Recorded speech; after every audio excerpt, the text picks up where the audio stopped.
everybody, I'm your host, Dylan Aspirin. Welcome back to another episode of The Nets. Okay, so Dylan, what are the NBA games taking place on December 22nd? Well, on the tip-off of the NBA on December 22nd, you have the Brooklyn Nets versus the Golden State Warriors. You have the Milwaukee Bucks versus the Boston Celtics. The Los Angeles Lakers versus the Los Angeles Clippers. And the Phoenix Suns versus the Dallas Mavericks. That's what I'm talking about. All right, so with the lineup that we have, what are your predictions? What do you think is going to happen? Well, how should we expect things to play out? My predictions are everywhere right now, but for Brooklyn versus Golden State, I'm going to have to go with Brooklyn. Okay. Yep. And why is that? Well, you have Kyrie Irving coming off a great season, averaging 27.4 points and 47.8 field goal percentage, and that is very beneficial to the Nets. As we all know, Kyrie, he was injured in his shoulder, but he scored 500 points in only 27 games, had two 50-point games. His field goal percentage and his scoring techniques were just phenomenal. And I think it'd be real beneficial. And you have Kevin Durant returning to the NBA. His most recent season, when he was playing, he averaged 26 points per game. And that is, when you add those two together, that's sick. Like, they're the star players of the team. Yeah. And then you also have players who can assist, who average almost the same numbers. You have Spencer Dinwiddie, who averages 20.6 points per game. And that can be really good. And you have Joe Harris, a great three-point shooter, averaging 14.5 points per game. And Karis LeVert averaging 18.7 points per game. And for me, I think that's what's going to really dominate for the Brooklyn Nets against the Warriors. Because on the Warriors, you have Stephen Curry coming off a 20-point game season because he was injured most of the season and then returned. But then you have Klay Thompson inactive. Klay Thompson averaged 21.5 points. And since Klay Thompson isn't going to be playing, how is that going to affect the Warriors? That was my next question. How what do you think? How is it going to affect them with Klay Thompson, not being around? Most NBA fans, they would think that Klay Thompson's not there. That's going to be a big hit, a big blow. But in my opinion, I think the Warriors can still do well. Like, they have new additions like Andrew Wiggins and a few other players. You have Andrew Wiggins averaging like 19.4 points per game. And then you have Kelly Oubre averaging 18.9 points per game. And their field goal percentages are hot. It's like a hot summer day with ice cream. It's just field goal percentage shooting. It's crazy. And they're very young players, and they're very energetic on the court. And with that helping Stephen Curry and his revival coming back to the NBA, and they're looking very well in practice, I think that's going to be well. But I don't think that's going to be good enough to stop the Brooklyn Nets. You have the Brooklyn Nets, who are a mainly three-point shooting team, like the Golden State Warriors. But also, their assist numbers and their defense is what I really think gets them wins. Kyrie Irving and Kevin Durant are some of the best manipulative scorers in the game. But then you also have their defense. You have the players I mentioned, like Spencer Dinwiddie and Karis LeVert. Okay. They both have great steals. And you have one of the best centers in the game, DeAndre Jordan, who gets a good amount of blocks, as well as Jared Allen. I think that really, really helps out the Brooklyn Nets and their win against Golden State Warriors. All right, but speaking of the Brooklyn Nets, how do you think their field goal percentage is going to affect their success? Oh, yeah, their field goal percentage shooting, I think that really is going to be a big direct hit. With Kyrie Irving, 47.8 field goal percentage shooting, and Kevin Durant with a hot 52.1 field goal percentage shooting, with that almost being, that means that he hits more than half of his shots. Dynamic duo. Dynamic duo. It's gonna be pretty crazy. Like I said, they're both good 3-point shooters. They can score anywhere on the floor. The paint, 3-point, mid range, it's all there. So when they face off with the Golden State, Brooklyn Nets facing off with the Golden State, what do you think the tension is going to be like with Kevin Durant? He's going, they're going to play against Golden State. What do you think the tension is going to be? I think, based on Kevin Durant's previous actions leaving a team, I think it's going to be pretty high. As we all know, Kevin Durant and Russell Westbrook had some drama when Kevin Durant left the OKC. He left OKC and went to the Golden State Warriors. There was a lot of tension between Russell and Kevin Durant since then. But how is that drama going to affect a humble player like Stephen Curry? Is Stephen Curry going to let it get under his skin? Or the other players who previously played with Kevin Durant, is that going to get on their skin? I think it's going to be some high tension. Of course, there's going to be a lot of controversial comments and everything. So I think tension is going to be pretty high. I think it's going to be a pretty wild game. Yeah, and what I've seen with Steph Curry when he's getting pushed, he just played better. Yep, he Like plays better. that's it. He just plays better, and now you really have to turn the pressure up to try to stop him. Yep. Yeah. Especially with Stephen Curry. One of the things I like most about Stephen Curry, he's an off-ball player. Most point guards are very skilled on-ball and off-ball, but Curry, he is very manipulative. He doesn't even have to have the ball in his hands. From setting picks to running around the court using his energy and coming and getting some good passes. He doesn't. His teammates create the shot for him. He can create shots for himself, and his teammates can do it too. All the teammates had to do is know how to follow the rotations. Yeah. While he sets the picks and runs the motion and pulls up and 3-pointer, bang! It's the same thing as usual. It's on. Yep, it's nothing on. new. Nothing new. And it seems like most teams can't beat that. It's like, for me, I can't say that because I'm not a person guarding Stephen Curry every day with him running around off ball and all that. Yeah. So yeah. of course I can watch it and have my opinion, but for the people who actually have to guard him, they still haven't stopped it yet. So yep. I wonder how difficult that must be. Yeah. Cool. So moving forward, we talked about the LA Lakers going up with the Clippers. Yep. Okay. So now when it comes to that, I hear that the Lakers have some new additions to the team. So how do you think those new additions, how do you think that's going to affect like their success? How should things look for the Lakers, especially that opening game? Yeah. Opening games, always the best. The battle of the Los Angeles teams. Now, new additions for the Lakers, one of the biggest ones in the conversation right now. Yeah. It's ironic that they're facing the Los Angeles Clippers because they just got Montrezl Harrell, who was a player from the Los Angeles Clippers. Mm-hmm. They got him during this offseason. And as we know, it's a little bit of things going on between Patrick Beverley and Montrezl Harrell. And Patrick Beverley is, of course, Montrezl Harrell's former teammate. And Patrick Beverley, when Montrezl Harrell got traded, he was like, in the media, he was just hot. he was mad at the Clippers. They were mad about their loss in the playoffs. Yeah. They were ready to come back. And then Montrezl Harrell, like Patrick Beverley, was like, right. So it's kind of like, well, that's gonna be crazy. Montrezl Harrell averaging almost 1.1 blocks per game, 7.1 rebounds, and 18.6 points. Yeah. That's kind of crazy. And he's not even a starting lineup player. Like, that's just coming off the bench. Right. The Lakers are gonna have him as a starting player, and that's gonna be pretty sick, Yeah. So I think that's really gonna help out because now the Lakers they have players other than LeBron and Anthony Davis who can almost get 20 and get more than 15. You have LeBron James averaging 25.3 points per game, and Anthony Davis averaging 26.1 points per game, and their field goal percentage shooting is again hot summer.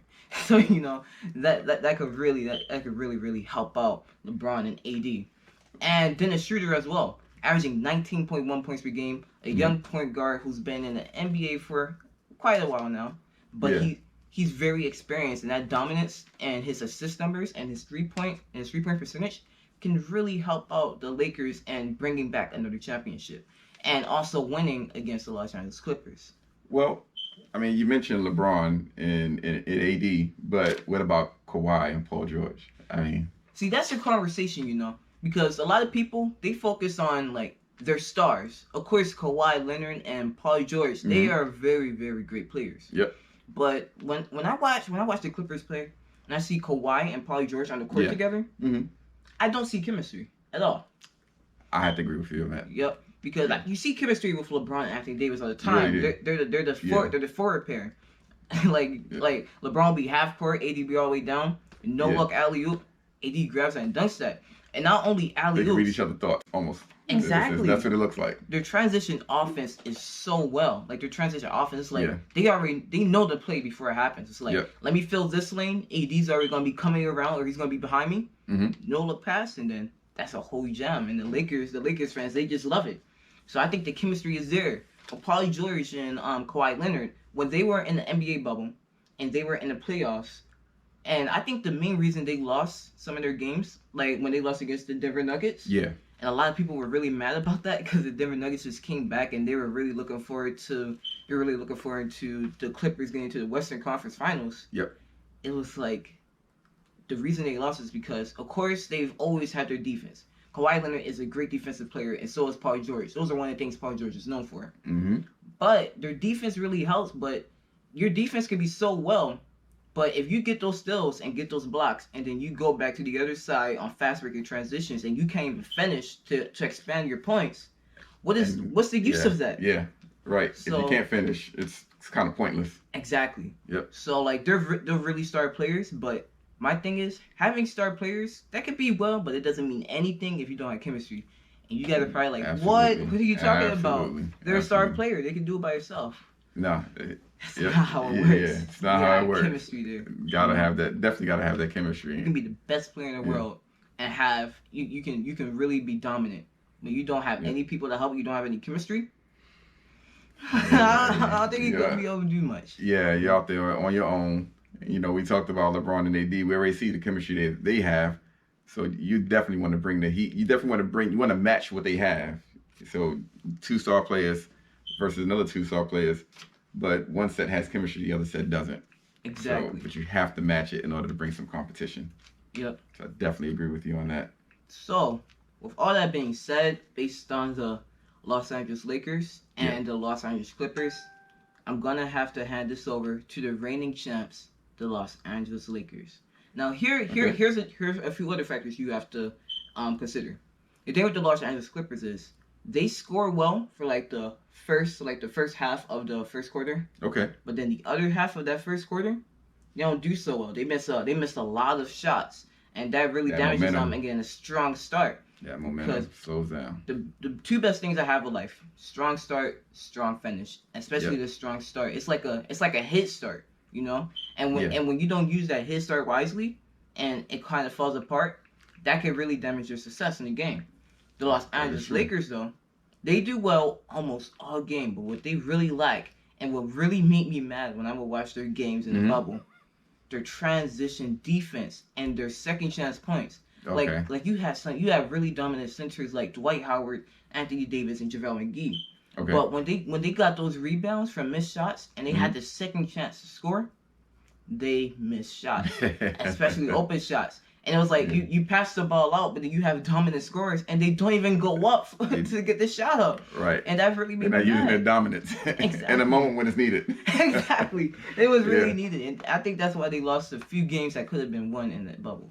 And also transition defense. It's the same thing, but you have good transition defense players like LeBron James and Kentavious Caldwell-Pope, who are on the Lakers. They have really good transition defense, but you only have 2 players that are that good at transition defense. Yeah. Where are your other players that are going to help out on defense when the other team is about to score a fast break?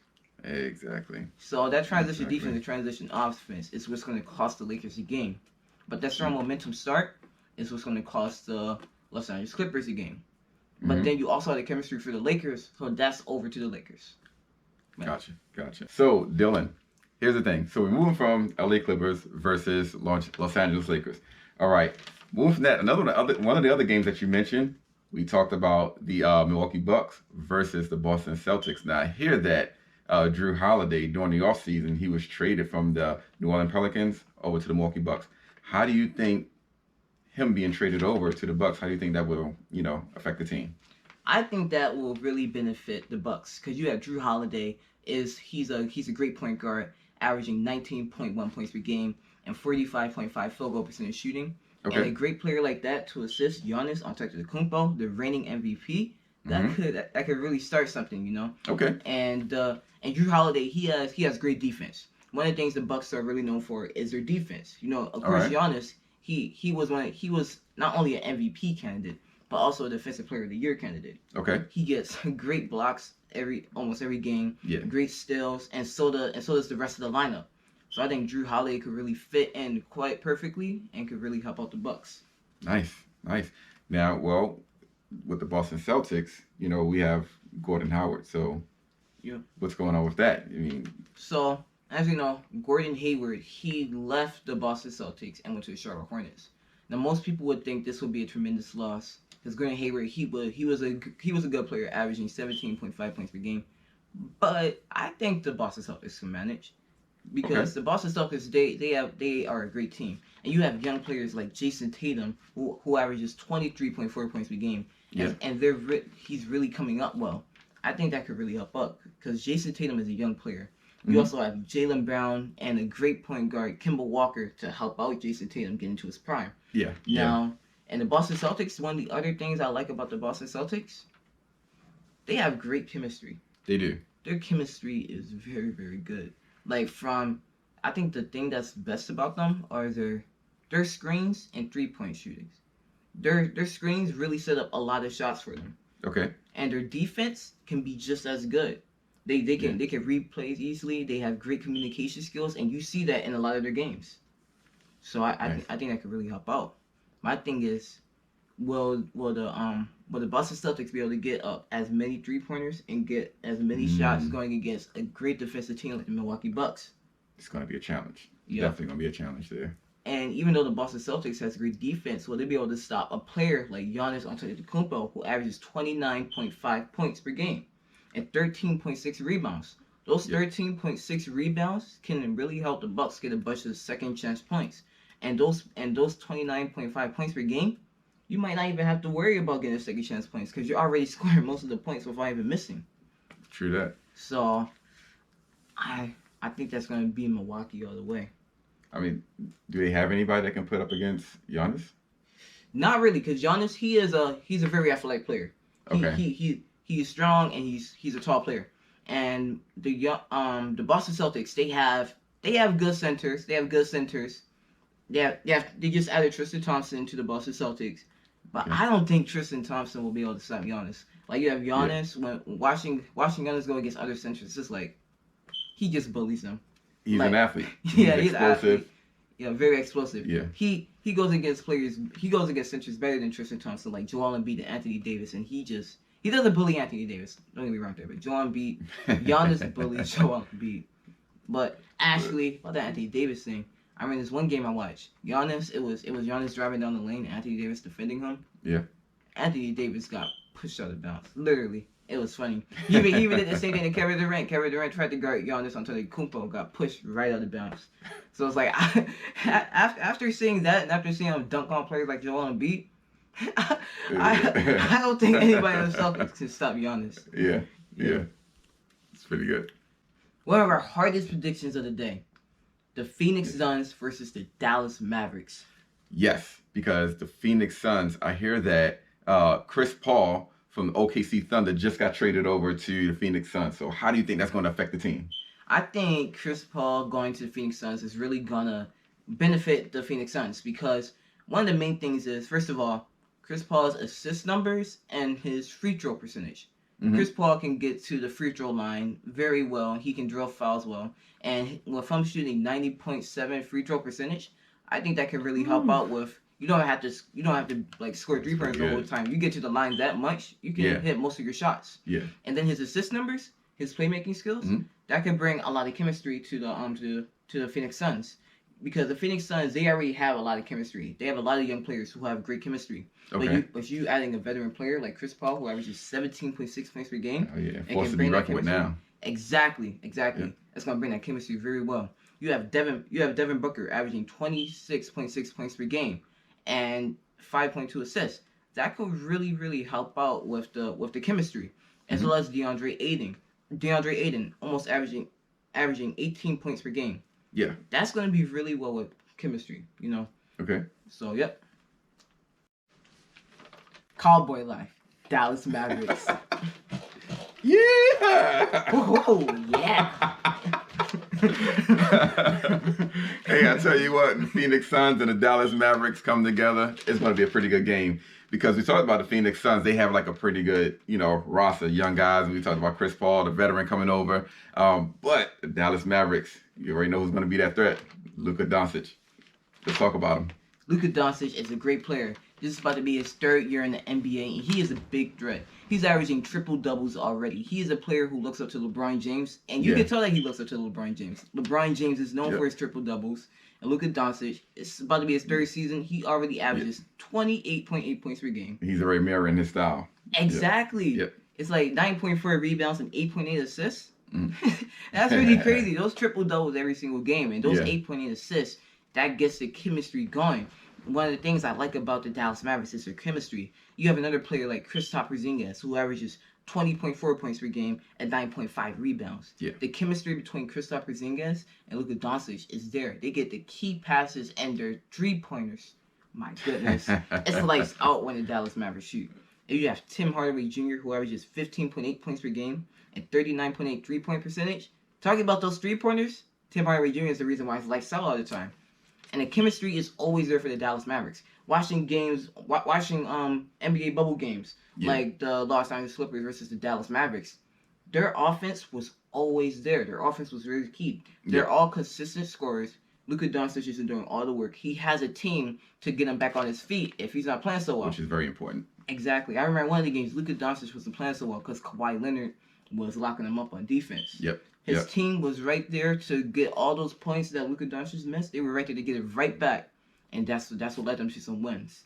Awesome. So I think Luka Doncic is a pretty big threat for the Phoenix Suns. We talk about the Phoenix Suns, their chemistry is very well. I think the Dallas Mavericks chemistry is even better. And Luka Doncic being a really huge threat, that can really bring some ruckus over to the Phoenix Suns. Got it. So yep. Good stuff, man. I cannot believe what Kyrie Irving said on social media. What did he say? He says that he feels like Kevin Durant is the first teammate he has that can be just as clutch as him and take the last shot. Exactly. Hey, that's shady right there, man. That's shady right there. I mean, dang, but what did LeBron have to say about that? LeBron actually went on an interview podcast and said that he was hurt. He said he said every time him and Kyrie played together, he said he was only looking out for Kyrie's well-being on and off the court. And I'm like, how are you going to win a championship with somebody? Right. And then, and then go to another team. Yeah. Not even play with the person in the actual game yet. And say that they're the first teammate you found to be just as clutch as you. Like, look, come on. Like he forgot about his past life. Exactly. Especially in 2017. Like that Washington Wizards game, 2017, when Kevin Love had scored 39 points. And LeBron and Kyrie, they went off in fourth quarter in overtime.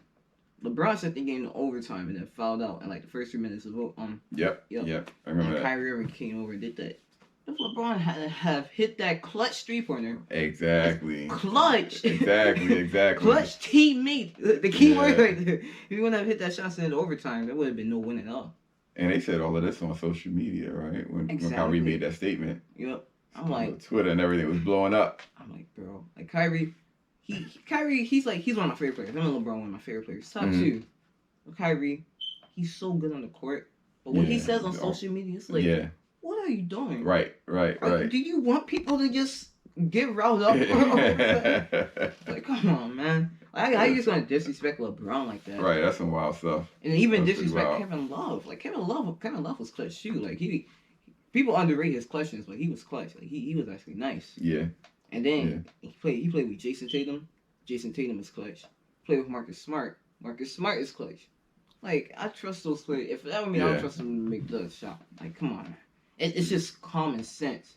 Yeah. Like him saying that and saying that about a teammate he hasn't even played with in an actual game. And before it's like, I mean, why do you think he hasn't played with him in an actual game yet? But what do you think made him say that? Like, I mean, like Kevin Durant. Is it a relationship? Because I hear that they, kind of cool. So Kyrie and Kevin Durant, they bond well. Kevin Durant, he's a very clutch player. He's a good offensive player. Okay. He's very clutch. Like I understand why Kyrie said what he said about Kevin Durant being clutch, but he's not the first clutch teammate he's actually played with. And my thing is he saying this over what happened in the 2017 finals? Because LeBron and Kyrie, they won the championship in 2016, but then KD went to the Warriors 2017, and the Cavs, they got kind of like 4-0. It was like, and it was like, and then after that, that's when Kyrie requested the trade. Is he still upset about something from 2017? Probably It's about to be the 2021 season. Still salty. Exactly. Like, oh man. Yeah. The return, the revenge, the vengeance. Like, right. Exactly. Chill. Like, forget about all that. Just get another dub. Like, come on. Right. Sure enough. Yeah. I feel you on that. Yeah. Yep. Oh. The captain. Oh, why? Carry on. Bonus talk. Exactly. Yeah. Thanks for joining us for our predictions for the upcoming NBA games. Yeah. And stay tuned for another episode of These Nags.